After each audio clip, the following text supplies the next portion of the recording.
আসসালামু আলাইকুম ভিউয়ার্স, কেমন আছেন আপনারা সবাই? আশা করি নিশ্চয়ই অনেক অনেক ভালো আছেন।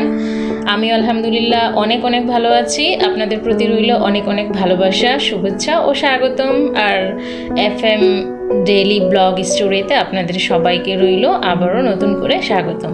তো আপনাদের সাথে আজকে আমি শেয়ার করতে যাচ্ছি আমাদের রাতের ডিনার ব্লগ। এদিন আমরা কেন ডিনারে করতে বাইরে গেলাম সেটাও আপনাদের কাছে বলবো। তো আপনারা ভিডিও দেখতে থাকুন।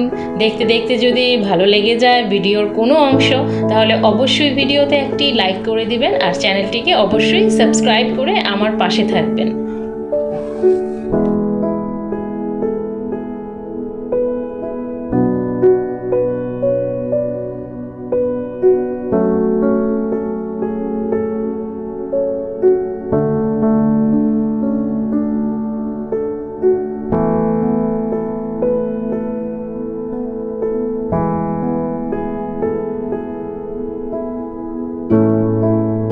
বন্ধুরা, মূলত বাইরের ডিনারের প্রথম উদ্দেশ্যই ছিল একটু বাইরে যাওয়া, ঘোরাঘুরি করা। এটাই স্যালারির পরে আমরা প্রত্যেক মাসেই এমন একদিন বাইরে বের হই। কোনোদিন যদি প্রয়োজন কিছু কেনাকাটা করার থাকে, সংসারের যে প্রয়োজনীয় জিনিসপত্র, এগুলো আমার হাজব্যান্ড টুকটাক জিনিসপত্র নিজেই কেনাকাটা করেন, আমি যাই না সেজন্য। আর যদি কোনো কাপড় কিংবা জুতা, কোনো ড্রেস, এই ধরনের কিছু কেনাকাটা করা লাগে, কিংবা বড় কোনো জিনিস যেটা ফ্যামিলির জন্য বিশেষভাবে প্রয়োজন, এমন কিছু হলে আমি সাথে যাই। তো আজকের প্রধান উদ্দেশ্যই ছিল এমনিতেই বাইরে মজা করা, ঘোরাঘুরি করা আর বাইরে খাওয়া দাওয়া করা। কী কারণে এই ছুটির দিনে আর স্যালারির সাথে সাথে যারা চাকরিজীবী তাদের জন্য একটা দিনেই, বিশেষ করে তার ওয়াইফদের জন্য, হাউস ওয়াইফদের জন্য একটা দিনে আমার মনে হয় যেন বেশি ভালো লাগার। যখন অন্যদের কেমন হয় আমি জানি না, আমার ব্যাপারটা, আমি সবসময় বাইরে বের হই না, আমার হাজব্যান্ডও তেমন একটা সময় পান না। ওনার ছুটি হতে হতে এখানকার 7:30 বেজে যায়। তো আসতে আসতে 8:20, 8:30, ঘরে আসতে আসতে এত রাতে তো আর বাইরে যাওয়া সম্ভব হয় না। আর কাছে কোনো খাবারের দোকান শুকানো নেই, সেজন্যই যাওয়া হয় না।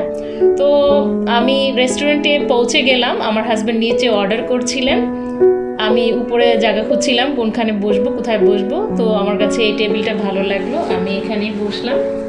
এখানে ওয়েটার হচ্ছে মেয়েরা, একটু বয়স্ক মেয়ে, ইয়াং টাইপের মেয়ে নেই। আমি ওনাদের ভিডিও করিনি, কী কারণে প্রথম আর এদেশের মানুষ তেমন একটা আমার সম্ভবত ভিডিও পছন্দ করে না। ও আমি দেখলাম ভিডিও করার সময় একটু দূরে দূরেই রইল।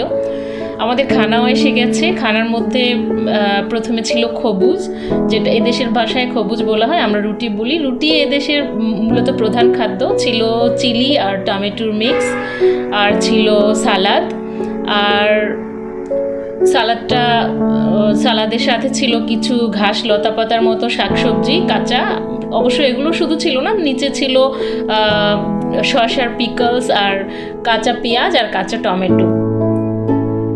আর এটা হচ্ছে মুরগির মাংসের একটা ভুনা, যেটা আমাদের দেশের মুরগির মাংসের কালারের মতো না, একটু সাদা কালার টাইপের, কিন্তু খেতে আমাদের দেশেরটার মতোই স্বাদের ছিল। মুরগির কলিজা ভুনা, এটাও এমনই স্বাদ আমাদের দেশের তরকারির মতোই, কিন্তু রান্নার পরে চেহারাটা একটু চেঞ্জ আর কি।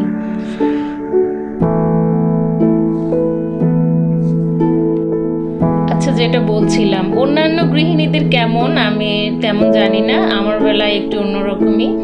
যেহেতু আমি সারাদিন একাই থাকি, আমার হাজব্যান্ড সারাদিনই জব করেন। আমি বলছি ওনাকে জবের জন্য, কিন্তু এখনও তেমন একটা ভালো কোনো জব পাচ্ছি না, সেজন্য জবে জয়েন করতে পারছি না। ভালো জব পেলে ইনশাল্লাহ জয়েন করে নিব। একটু স্যালারিও ভালো হতে হবে, ছুটি একটু তাড়াতাড়ি হতে হবে। এখানকার ছুটির কোনো লিমিটেশন নেই, কোনো টাইম টেবল নেই, ছুটির কোনো ডিউটির ঠিক ঠিকানা নেই। আমি বিয়ের আগেও যখন জব করতাম, বিয়ের পরও কিছু বছর জব করেছিলাম, সেখানে এই অবস্থা। আচ্ছা, এই খানাটা বলিনি, এটার নাম হচ্ছে কানাফা, মিষ্টান্ন জাতীয় খাবার। এরপরে আমরা এসে গেলাম স্ট্রবেরি জুস খাওয়ার জন্য। স্ট্রবেরি জুসের মধ্যে অনেক ঠান্ডা ছিল, বরফ খেতে খেতে আমার একদম ঠান্ডা লেগে গিয়েছিল। তারপরে আমরা বাড়ির দিকে রওনা হলাম। বাড়িতে এসে আমার হাজব্যান্ড আগেই পৌঁছে গেলেন উপরে, আর উপরে লাইট অন অফ করছিলেন। তো সবাই ভালো থাকবেন। আসসালামু আলাইকুম, আল্লাহ হাফিজ।